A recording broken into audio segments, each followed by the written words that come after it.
Hello guys, मैं उदय एक बार फिर अपने चैनल उदय सर स्टडी हम में स्वागत करता हूं, अभिनंदन करता हूं। आज हम बात करने वाले हैं ऑप्टेटिव सेंटेंस के लास्ट पार्ट की और इस पार्ट से ऑप्टेटिव सेंटेंस खत्म हो जाएगा। तो चलिए बात करते हैं पार्ट 4 की। और पार्ट 4 में क्या है, आइए जानकारी लेते हैं। देखिए रूल नंबर 1, जब रिपोर्टेड स्पीच में थैंक यू दिया हो, देखिए रिपोर्टेड स्पीच में थैंक यू आएगा और थैंक यू के बाद विस्मयबोधक चिन्ह लगा होगा। तो जब रिपोर्टेड स्पीच में थैंक यू आए तो इनडायरेक्ट बनाने में सिड को थैंक्ड में बदल दिया जाता है। इनडायरेक्ट बनाने में सिड को थैंक्ड में बदलते हैं और जो थैंक के साथ यू आता है ना, उसको हम हटा देते हैं। ये देखिए यहाँ पे लिखा है यू को हटा दिया जाता है। तो बात समझ में आ गई होगी आपको बेहतर तरीके से। चलिए आगे देखते हैं।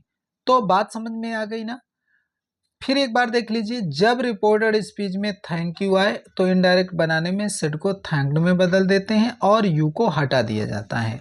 कहने का मतलब ये है कि रिपोर्टेड स्पीच के अंदर अगर थैंक यू आता है और उसके आगे विस्मयबोधक चिन्ह लगा है तो इनडायरेक्ट बनाने में सिड को थैंक्ड में बदल दिया जाता है। सिड को थैंक्ड में बदल देते हैं और यू को हटा दिया जाता है।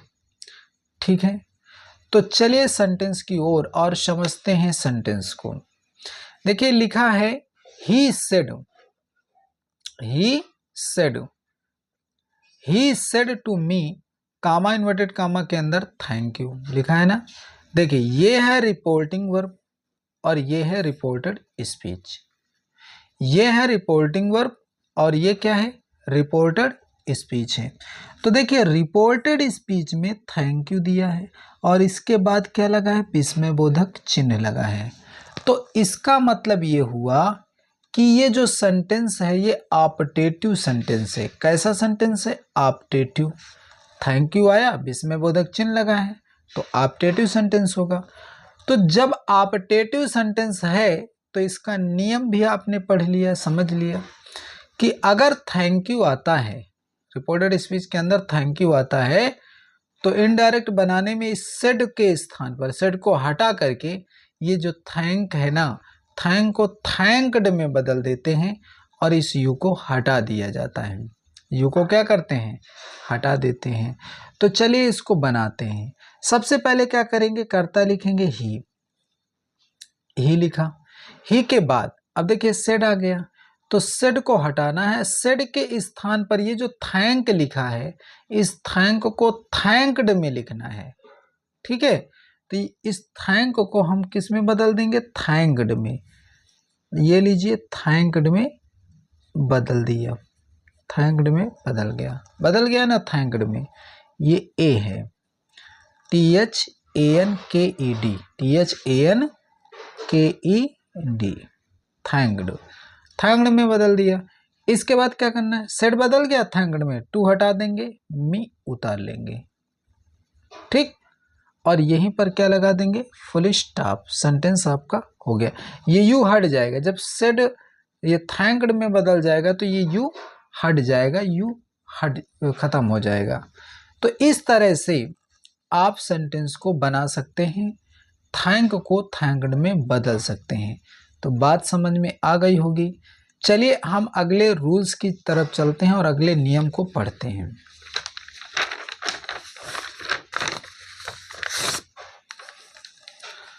देखिए अगला नियम क्या है, चलिए समझते हैं। रूल नंबर है 2, रूल नंबर है 2। यही 2 रूल बचे हुए थे, बाकी हमने आपको पूरी तरह से पढ़ा दिया है। असर्टिव भी खत्म हो गया, इंट्रोगेटिव भी खत्म हो गया, इंपरेटिव भी खत्म हो गया और एक्सक्लेमेटरी भी खत्म हो गया। ये ऑप्टेटिव लास्ट चल रहा है। अगर आपने पिछले वीडियो नहीं देखा तो आप उनको पहले देख लीजिए, आपको बेहतर समझ में आएगा। और चलते हैं रूल्स की ओर। जब रिपोर्टेड स्पीच में कंग्रेचुलेट या कंग्रेचुलेशन, बात समझ में आ रही है, कंग्रेचुलेट दिया हो या कंग्रेचुलेशंस दिया हो, दो में से कोई दिया हो, तो इनडायरेक्ट बनाने में सेट को कंग्रेचुलेटेड में बदल दिया जाता है। जैसे उसमें थैंक को थैंक्ड में वैसे ही कंग्रेचुलेशन को कंग्रेचुलेटेड में बदल देते हैं। ठीक है, बाकी सेंटेंस वैसा ही बनेगा। तो देख लीजिए सेंटेंस को कैसे बनाएंगे। यहाँ पर ये देखिए कंग्रेचुलेट लिखा है, इसमें बोधक चिन्ह लगा है, इसका मतलब ये कौन सा सेंटेंस है? ऑप्टेटिव सेंटेंस है।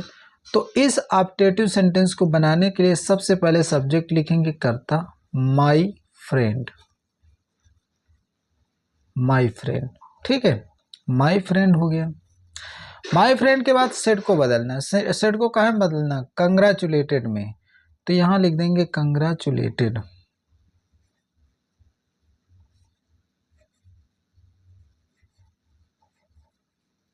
ये लीजिए कंग्रेचुलेटेड में लिख दिया, सेट को कंग्रेचुलेटेड में लिख दिया। टू हटा देंगे, मी उतार लेंगे, टू हटाकर मी लगा देंगे। ये लीजिए मी लगा दिया और ये सेंटेंस बन गया। इस तरह से सेंटेंस को हम बना सकते हैं।